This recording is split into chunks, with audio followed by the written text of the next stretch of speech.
عزیز من، بهار من، بازم بمون کنار من. دلم میخواد نگات کنم، ناز دلم صدات کنم، بهت بگم دوست دارم، دوست دارم.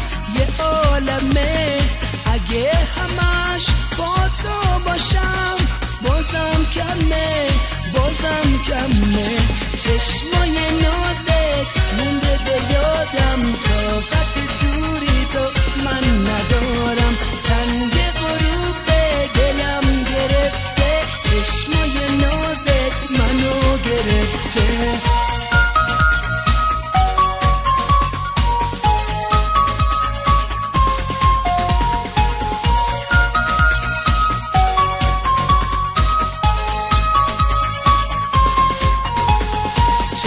زبون تو مهربون، میخوام بگم پیشم بمون. قشنگ من، نیاز من، تو خوب من، خدای من. کبوتر سفید من، با تو دلم غم نداره.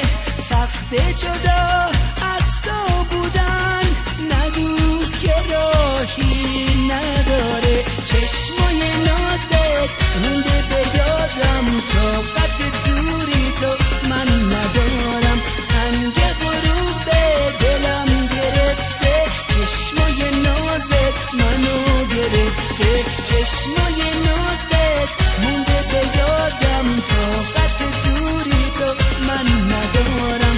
سنگ غروب دلم گرفته، چشمای نازت منو گرفته.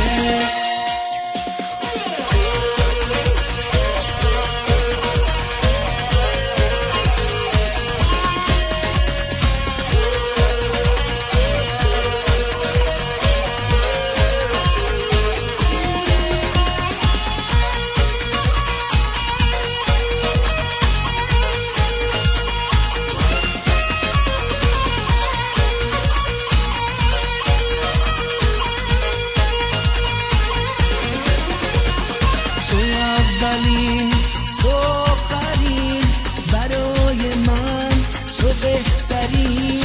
تو عشق من، تو شعر من، تو قصه